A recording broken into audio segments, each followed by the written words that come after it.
AA ကျန်းဖက်သမားများက AA ကျန်းဖက်သမားများမဟုတ်ဘူးတက်မတော်က AA ကျန်းဖက်တွေကို drop ဘုံတွေအမြောက်တွေနဲ့တိုက်ခိုက်ချိန်မုံကအလူးလဲခံနေရတယ်တဲ့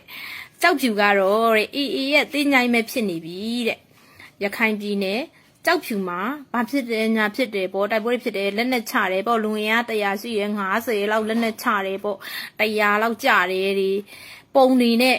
တင်တာမြင်ကြတယ်မလားအဲ့ဒါစိုက်ဝါးတွေဖြစ်ပါတယ်ဗမော်ကို KIA ကအဲ့ဒီနီးတွေနဲ့ပဲတုံးခဲ့တာပြိုင်စေကိတ်ဆိုတာလေအခုချိန်မှာမိုးရင်းဆိုတော့ဘော့တင်နဲ့ရေတွေအပြည့်ပါ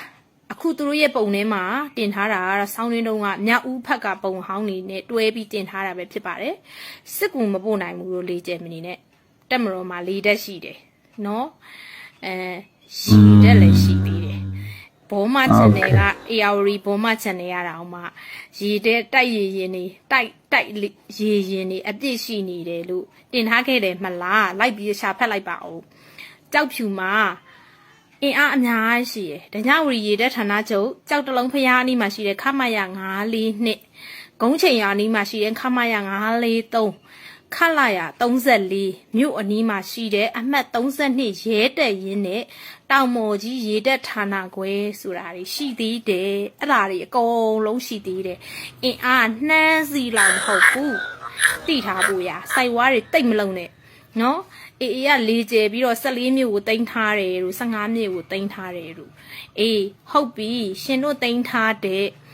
မြို့တွေမှာဘာတွေလုပ်ပေးနိုင်လို့လဲရှင်တို့ရဲ့ page တွေမှာတင်ထားရခိုင် page တွေမှာတင်ထားတယ်လေနော်အဲ့ဒါအခုတင်ထားတဲ့မြို့တွေမှာမုံတိုင်းတွေတိုက်ပြီးတော့ဝင်းယောဂါတွေရားနာတွေဖြစ်နေပြီအခုရေဒုက္ခတွေရောက်နေတယ်ဘသူလုတ်ပေးနိုင်လဲမဲမှောင်းနေရခိုင်ပြည်နယ်ကြီးတစ်ခုလုံးပြောလိုက်သေးတယ်စစ်တွေကြောက်ပြူမအောင်နေရောတိမ့်ပြီးပြီဆိုရင်တို့ကရခိုင်ပြည်နယ်တပြည်လုံးရပြီအိမ်မက်နေနဲ့ဖြစ်မလာတော့ဘူးကြောက်ဖြူကအေးတင်းញိုင်းမဲ့ဖြစ်တယ်အဲ့တော့အိမ်မက်နေတော့အိမ်မက်ထဲကရုံထွက်လိုက်ကြတော့တိလား